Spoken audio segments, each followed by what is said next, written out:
Hi, this is Dr. Bunch here. I'm not a professional videographer, but I want to get this method out to you, which is my secret method for coatings, providing coatings to glass and stones that are glass-like. So we're going to begin quickly here. This is a piece of Jasper. And I'm going to be telling you a little bit about how this came about, this method. And this has some coatings on it. And Jasper is as hard as glass. It is a type of glass, actually, with some contaminants in it that gives it this very opaque look.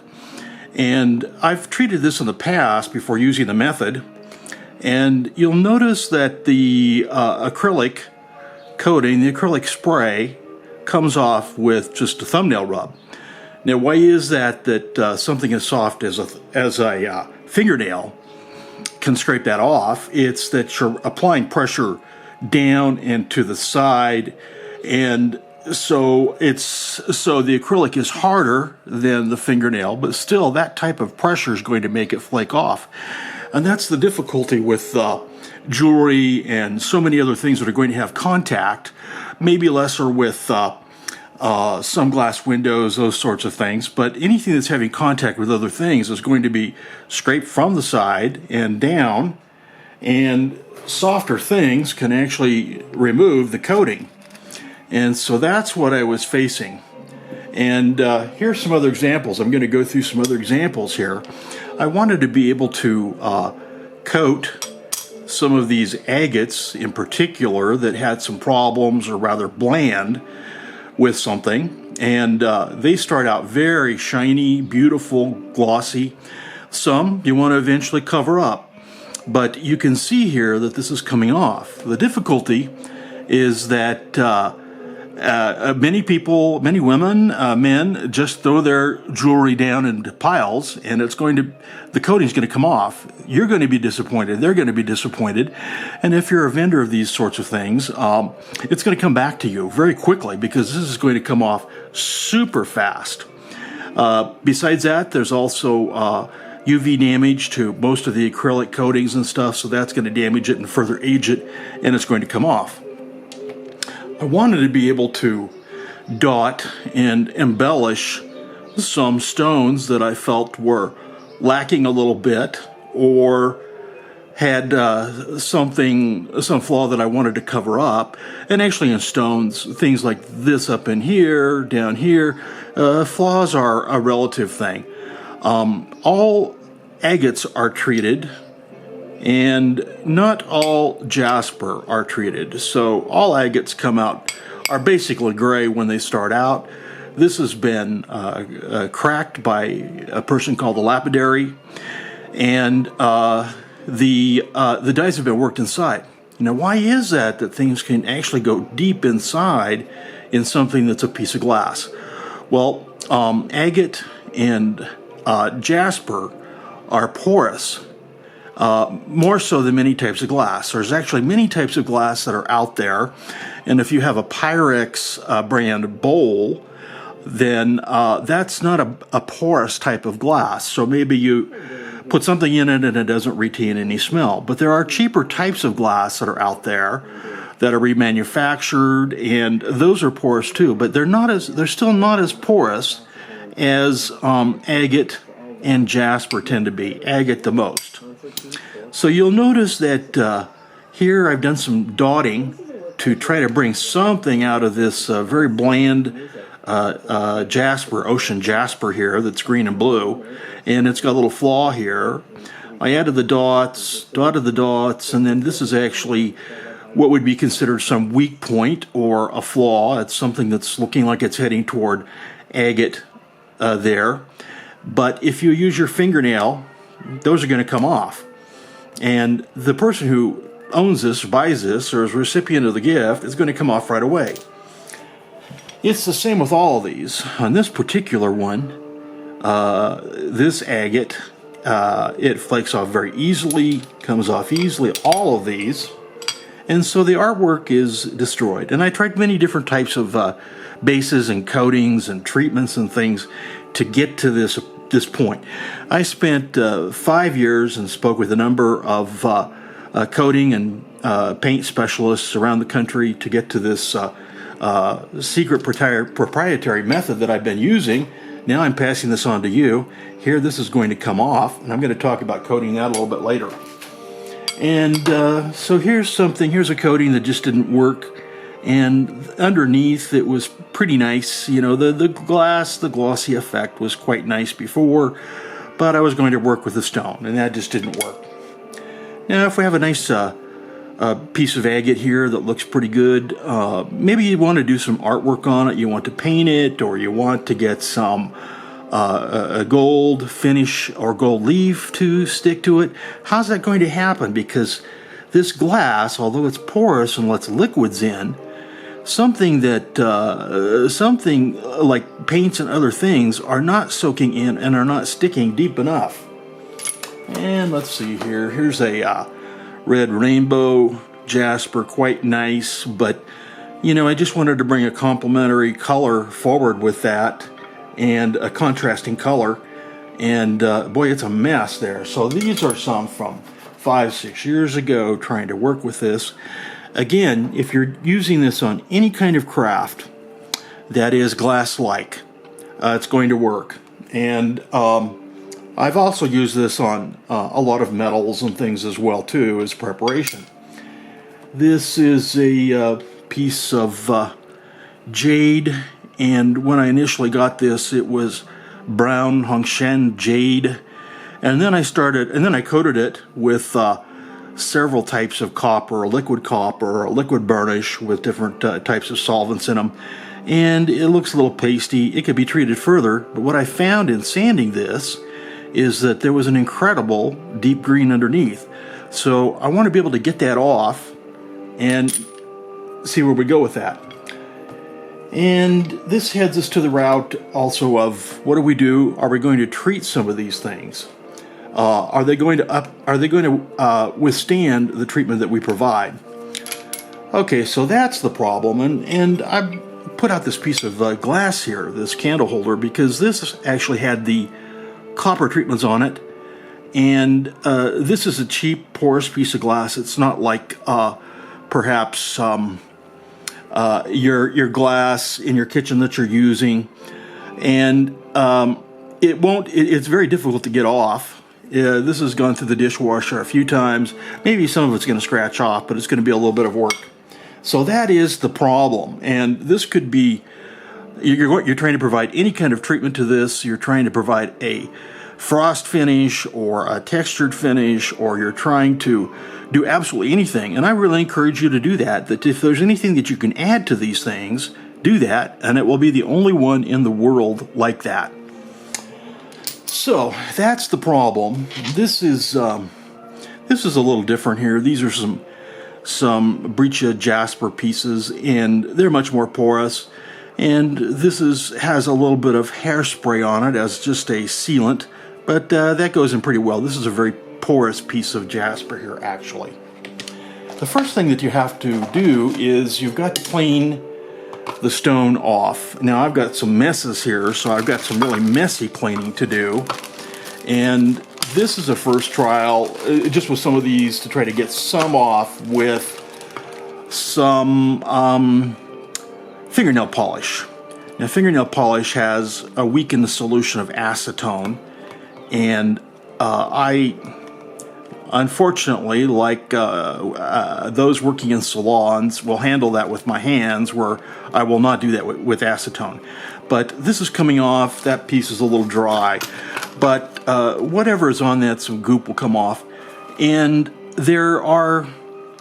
most agates will become more distinct with some kind of treatment like this. Something goes inside and it works on the colors, and it improves the contrast, actually, most times. Here's some that needs to come off there, and I'll scrape these a little bit later. So it's going to change the stone because it's actually going inside, and it's changing the chemical compositions that are there. And this is what lapidary is. We have some yellow dye that's come out, and most lapidary treatments are actually 3,000-year-old secrets. They're chemicals, acids, alkalines, other things that actually change the chemical composition inside the stone permanently. But sometimes there's some cheaper pigments that are added in India and China, and that's okay. If it's something that comes out, sometimes I like to take my stones and run them through a solution of bleach overnight to be sure that there's nothing that's coming out of the stone, and that they haven't used any organic or cheaper dyes. Well, it's going to happen. You're going to get something like that. So these are stuck together. I'll be able to work with that after I get just a little bit more fingernail polish in that. Now, these are in a Ziploc bag. That's my preferred container for those cleaner treatments. If you're not using fingernail polish, and you don't have treatments that you're removing, like you have something like this that's fresh, it's a good idea to wash it in some dishwater, to rinse it well, and then here's what you have to do to let this dry.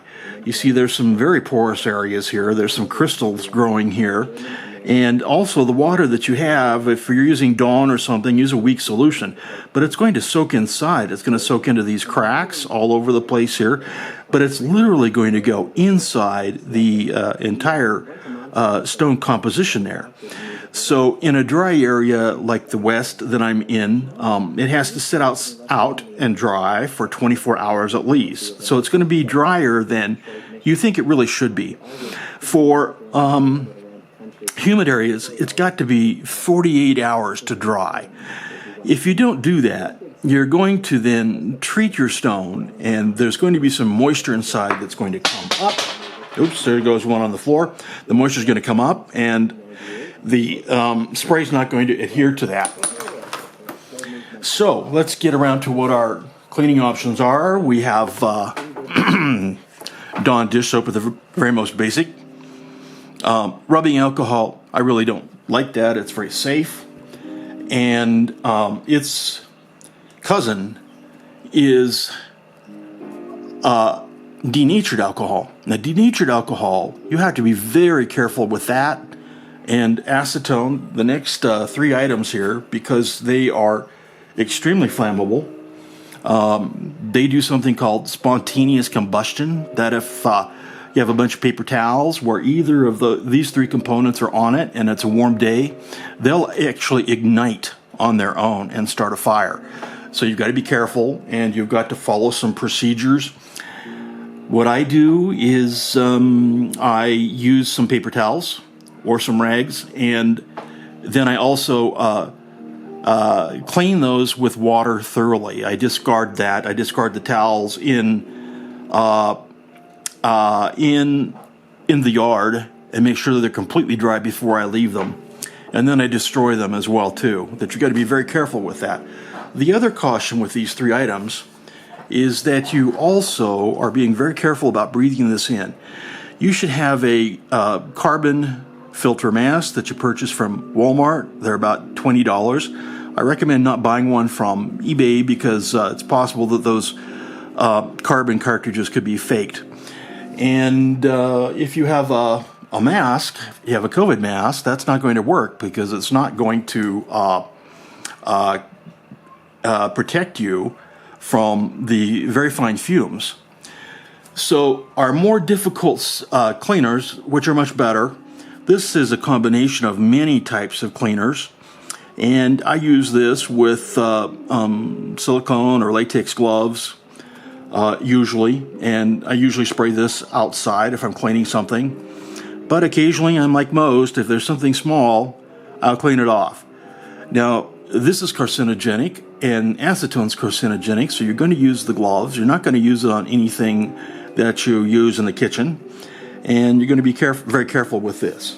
So there's another one there. They're kind of sticking today. Acetone. This is probably the harshest, and it's going to do the most changes to the look of the stone, but it's probably going to clean the best. I like to put them in the bag and keep them overnight for 24 hours. And again, acetone spontaneous combusts and has to be used outdoors where there's ventilation. You should use your mask. But it's a very effective cleaner. And if you have a lot of projects going on, eventually you're going to be using something like this. Now, what I mean by changes is that if we put this stone in, it's going to continue to become more contrasty. The colors are going to move away from the white zones and move to the dark zones, and it's just the way this Mexican agate tends to go with this. And it has some pigments that are in there. Some may wash out or something. I don't know. But it probably would improve, actually. But this stuff here is going to come off. So these are our solutions. You're going to put it in there for 24 hours. And you're going to have your gloves on. And then you're going to scrub it with a couple of things that are possibilities. And this one is not a possibility.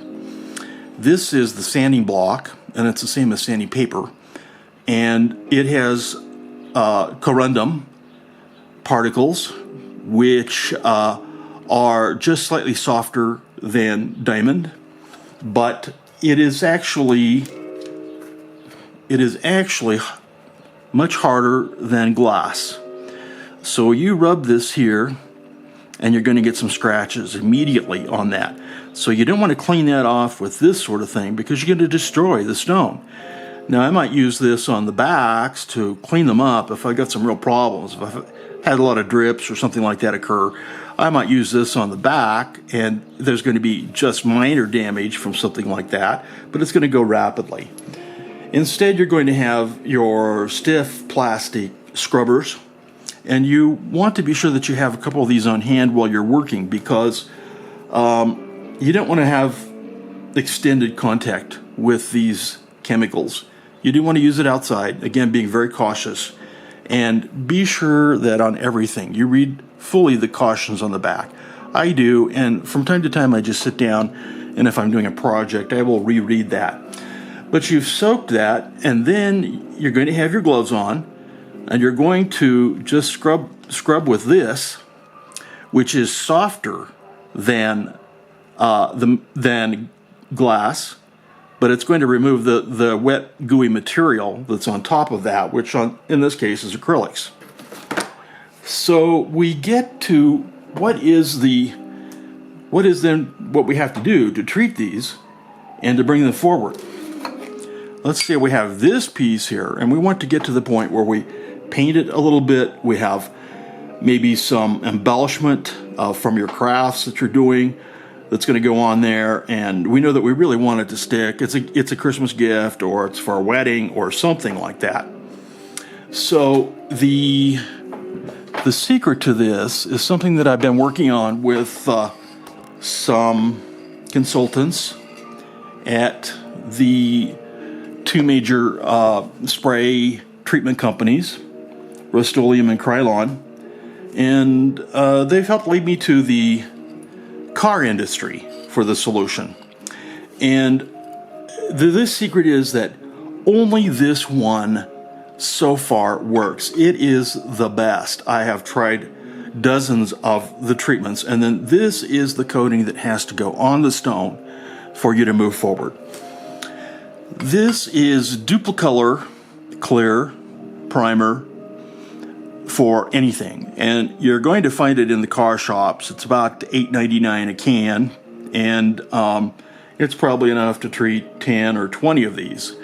And I've tried all the primers. Now it has to be clear because most of the others have color to them, but this is for the car industry, and they're really the experts of this whole thing of how to get coatings to stick, and that's the goal that we have here.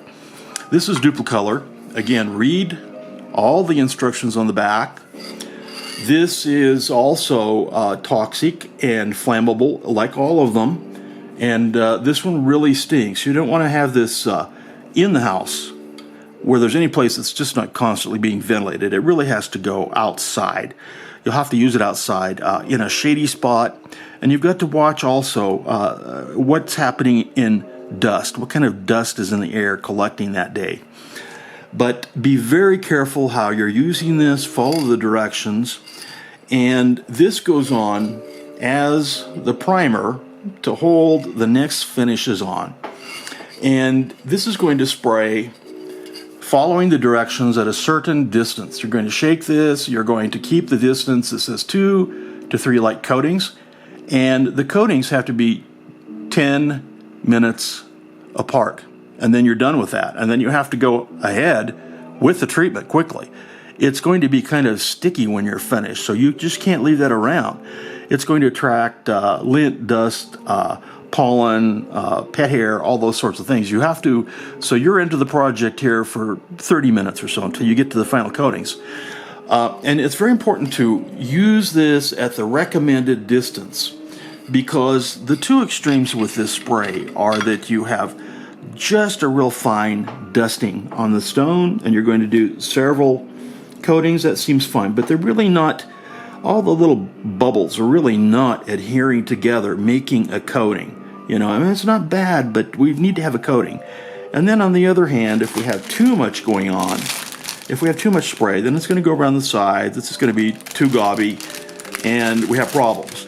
When you're through with your 2 to 3 coatings of this Duplicolor, it's going to be sticky. It will be even.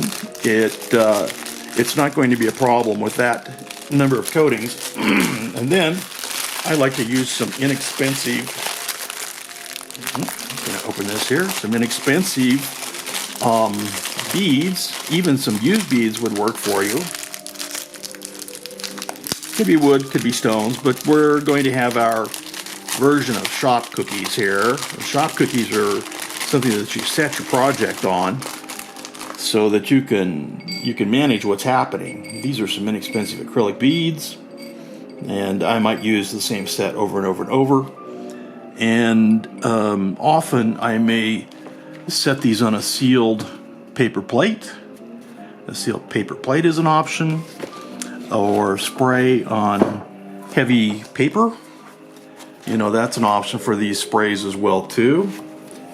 And oh, and by the way, we want to be careful in this whole process to not be using this white foam or this kind of plastic, because all of the chemicals we're using today are going to just go through this. It's just going to eat through that right away, especially the white foam. It's going to be gone. I recommend glass or these bags to work with, but here we've got some glass too. So we're going to spray this, and we're going to put on 2 to 3 coatings at the distance that they recommend. And so you want to try this with several and just see how you get your skill going with this primer. I like the primer to go down the sides a little bit, but not have any drip there. And I like to have, and with the primer, you're not going to have any pile-ups here, any really thick coatings here before you put your treatments on. Now, what is the treatment that you're ultimately going to be putting on this? It's going to have something on top, such as this Crayon stained glass coating, and I like to use a lot the hammered clear coating. I think that's one of the best adherents to that. Also, there are UV sealing finishes and coatings. So you might have a coating. You might have something that's like this, that is a colored treatment, and you might have some acrylic as the sealer.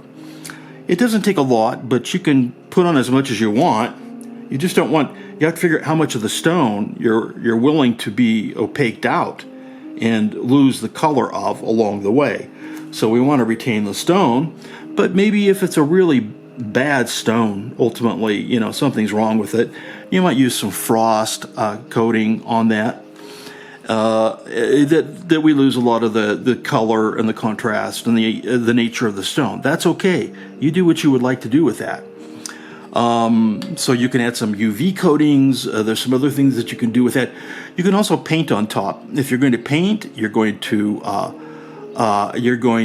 add some other colored treatments or some gold leaf. You're going to add those to that, and then you're going to seal with something as well too on top of that, the acrylic. Now the primer holds all of that on there so that it will stick. Otherwise, as you can see, it's just going to flake off. So I like to finish things off with at least an acrylic spray at the end. You don't have to, but if you do have gold leaf, or you have especially the dotting, the acrylic paint dots that we have here, these are really vulnerable to just being knocked off, chipped off, that sort of thing. There should be an acrylic sealer on top of that to further hold those on. Again, for something like with these raised dots, we have some mixed sort of chemicals media here. I find the Krylon Hammered or the Krylon Clear in that series, about the $9 spray cans, is the best for sealing the whole thing permanently and making it a unified finish there. So you're going to spray that. You're going to put your coatings on immediately, or you're going to have, if you're going to paint, you're going to have a coating on top of that before you're going to work with that. Oops, here we go. Here's even a dot that's just fallen off. Yeah.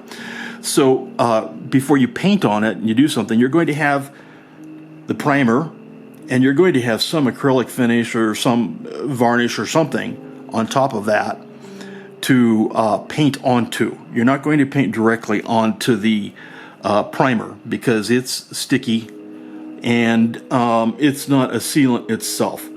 Now, that's my idea, but I would probably, now that I've said that, I'm probably going to go try it of just painting directly onto the primer.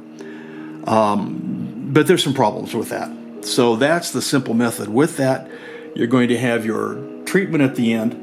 One final thing with this is that you want to be sure with that day of the treatment, with this and then your sealant coating, that you let it sit for 48 hours in a lint-free place. And it's that things dry to touch, and you got to watch this with these guys here. They say dry to touch in 2 hours, okay, and then dry for contact in 4 hours here, but ready to work with after 24. I found that really it takes at least 48 hours, if not more, for the whole thing to set up, and for this composition, for all of the solvents to dry out of there and things to chemically seal up on the stone. So if you've got to give it 48 hours. If you can give it 3 or 4 days, that's even better, I'll tell you. And then you're going to, so then that's just the sealants. And then you're going to do your treatment that you want to add on to that. And the treatment, it could be anything that you want to do. You want to add to glass, agate, Jasper, or any glass-like stone in that range. And after you do that, and you add your sealant on top of acrylic paint or something on that order, you're going to then seal this again with your sealant as a final finish. This is coming off there. You're going to seal it again, and that's going to have another dry time of 24 hours to 3 or 4 days to let it really seal. And people don't tell you that about so many things, that just that the glues that you're using and all the sprays take a long time to ultimately set up and harden. So what this means to you is that if you work with this in 24 hours, that you're likely to scratch the finish that you've put on it. You're going to scratch off the duplicolor and the sealants and your artwork because they've not set up fully. So that's a really good habit to have. Anyway, this has cost me a lot of time and money to get to this place and to find a method that is suitable. I hope the tips and the tricks help you, and the warnings. Here's another thing I want to pass on to you with using any of this with your crafts. If you have a candle running, don't. Turn that off. If you have something that is electrical in the room that you may be spraying in and it has some shorts in it or something like that, unplug it. Sometimes I'll unplug a lot of electrical items. Don't use anything like this around that. Cigarettes, lighters, this is a small torch, but don't use anything around all of these chemicals. If you learn these hygiene methods with these